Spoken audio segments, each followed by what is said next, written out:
வணக்கம். உலகவலம் நேசம் டிவி செய்திகள். பஞ்சபுராணம் போட்டியில் 3000 மாணவர்கள் தெரிவு. செய்தி ஆசிரியர் மல்லிகை முர்சிதா.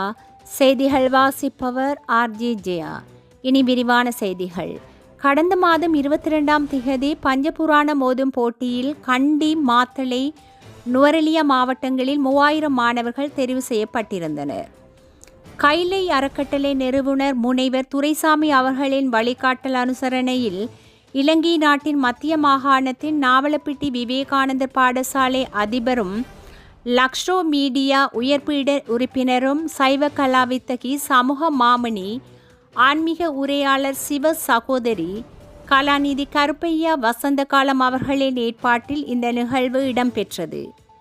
கதிரேசன் மாதிரி ஆரம்ப பாடசாலை அதிபர் திரு லோகேஸ்வரன் அவர்களின் தலைமையில் 310 மாணவர்களுக்கும், கதிரேசன் மத்திய கல்லூரி அதிபர் திரு ரகு அவர்களின் தலைமையில் 65 மாணவர்களுக்கும், நாவலப்பிட்டி ஸ்ரீ கதிர் வேலாயுத சுவாமி ஆலய அறநெறி பாடசாலை பொறுப்பாசிரியர் திருமதி பி ராமநாதன் தலைமையில் மாணவர்கள் ஆசிரியர்கள் 30 பேருக்கும், நாவலப்பிட்டி நாவலர் அறநெறி திரு கோவிந்தராஜ் அவர்களின் தலைமையில் 10 பேருக்கும், ஔவையார் அறநெறி ஸ்ரீதேவி ஆசிரியர் தலைமையில் 32 பேருக்கும், கலகா சிவபூமி அறநெறி பாடசாலை ஆசிரியர் திருமதி கஜாயினி தலைமையில் மாணவர்கள் 100 பேருக்கும், ஆசிரியர்கள் 6 பேருக்கும், ஸ்ரீ முத்துமாரியம்மன் கோயில் அறநெறி பாடசாலையின் ஆர் பிரியதர்ஷினி அவர்களின் தலைமையில் மாணவர்கள் 120 பேருக்கும், ஆசிரியர்களுக்கும் இந்தியாவிலிருந்து வருகை தந்திருந்த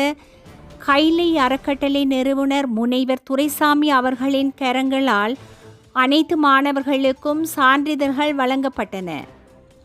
எதிர்காலத்தில் இன்னும் நாடளாவிய ரீதியாக வழங்கப்படவுள்ளது குறிப்பிடத்தக்கது. உலகவலம் நேசம் டிவி செய்திகளுக்காக நான் ஆர்ஜே ஜெயா.